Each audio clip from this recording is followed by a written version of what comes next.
So we're going to start with our first speaker, Dr. Leah Frerichs, who is going to talk about community-based participatory research, including some of her own research working with African-American youth and the structural drivers of obesity.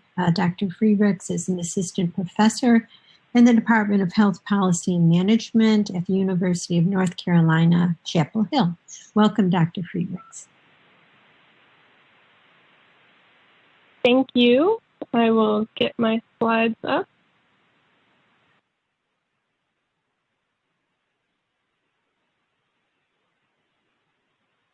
Okay, thank you for the opportunity to share with you today my passion for engaged and participatory systems thinking. So I'm going to share a little bit of context about what engaged or participatory systems thinking is, and then provide a few short examples from my own work to illustrate just two ways that it can take form.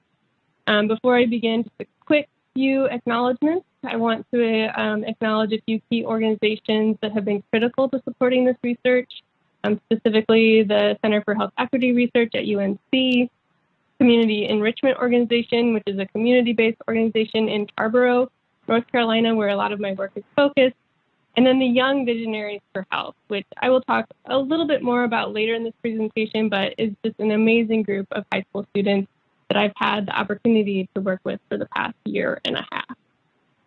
So first, let's start with a little background on why we might think combining these two approaches might even be a good idea. So I and my colleagues have taken some time to think about this conceptually and identified a few key synergies. So one, in terms of paradigms, both of these approaches trace their roots to shift away from reductionist paradigms and towards a more holistic understanding.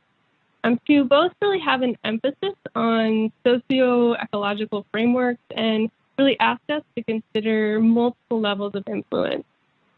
And third, inherent in both can be really a desire for capacity building and co-learning.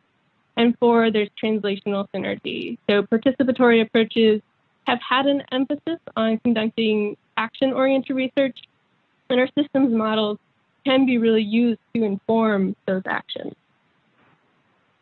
So if these approaches are synergistic, what does it actually look like when we combine them? So in my opinion, it can look like many things. So many of you may be familiar with the term group model building. We've heard that a lot today, which can be credited to the field of systems dynamics.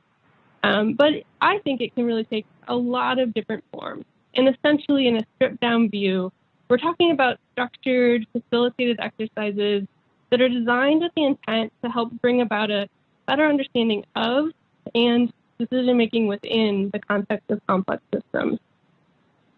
And so with this broad view of engaged systems thinking, we can consider there is a continuum, and that follows a similar continuum of community engagement that you might be familiar with. So on the left-hand side, we have less intensive engagement, what we might consider outreach, where the researcher is keeping still a lot of the power driving the research, but maybe doing some formative research with stakeholders to really refine and shape their ideas. But as we move along to the right-hand side, we see systems researchers and the community really becoming more equitable partners in this process, co-defining the issues, developing models together, all the way to where we might consider the ideal, that the researcher and community partners are not just focused on building models, but really creating new processes to build each other's capacity for systems thinking and action. So to illustrate this, I'm going to provide two examples. I'm starting very briefly with one that's much more on that left-hand side of that continuum. So these diagrams are the result of engaging with healthcare providers in several community health centers about clinical processes. So the diagrams are a part of process flow diagrams. So we often use these in quality improvement processes, but are also a really great tool to help us understand systems. So in health specifically, for example, we can identify decision points, who's responsible for the various processes, and potential gaps or bottlenecks. Now, these examples are actually from a project on colorectal cancer screening, but could be easily applied to understanding systems important to obesity, such as identifying children who have obesity, providing counseling, referring them to treatment. And again, this is much more on the left-hand side, but this formative research has informed a microsimulation model that us as researchers have been using to answer a series of different questions. For example, we've answered questions about how changing policies in healthcare coverage might influence screening and outcome disparities, and what are the most cost-effective evidence-based interventions. So I'm going to transition now and talk about a second example that lies more towards the right-hand side.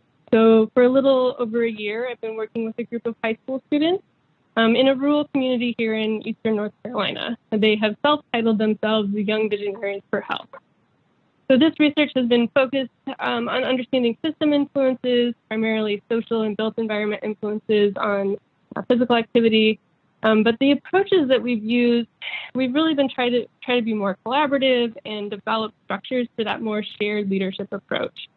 So for example, as we've progressed, we, as in myself and the research team, have continued to step back while the youth have really stepped up, setting our meeting agendas and actually leading facilitation of the activities we do. And the youth have been involved from the beginning to help us define what our research questions are, setting up study protocols, and helping us really understand what needs to be included in this model. And to share a little bit more about how we have done this, we've actually used concepts of storytelling to make the modeling components, and specifically of an agent-based model, more understandable, more relatable. So we took 5 concepts from storytelling and linked them to elements of agent-based models. So first, we started with the concept of conflict, which we linked to the health issue, and did some simple exercises where the youth helped us understand from their perspective what was helping or getting in the way of being active. Then we moved on to basics of characters, or the agents in the model. So we asked them questions about, who was important to include: friends, parents, classmates. And then we moved on to character development, which we linked to aspects of the properties or the rules in the model that guided decision making. And we had the youth actually interview each other to draw out those stories about what was guiding their decisions around activity. Or we thought about the setting of a story, which we linked to the environment of our model where the individuals, the agents live. And we actually did some mapping exercises where we printed large poster-sized maps of the youth community. And we used this to draw out information about what their everyday routines were and where they were going, what places and spaces were helping them with being more active, what places hindered it. And then finally, the plot, which is really, how the simulation plays out over time. So now we're at a place where we have a model structure that's been informed by these qualitative exercises. But moreover, the youth have also helped us design a quantitative observational study with their peers, where they collected data on activity, social interactions, and location over time. So we can layer on those additional quantitative estimates into the model. And we got a little bit sidetracked with COVID, but I'm hoping in the coming months that we'll be able to have a model up and running to allow us to really test the potential impact of different solutions. So to move towards wrapping up, I wanted to end with some thoughts, or maybe one big thought question about future directions for engaged participatory systems thinking. And in particular, how can we use it to better integrate systems and sectors for childhood obesity solutions? So this image is adapted from Daniela Meadows' writing about leverage points in the system. And so from left to right, you see points where you can intervene in a system. And the idea is that the further right we go, the more leverage we have for creating that lasting, sustainable change.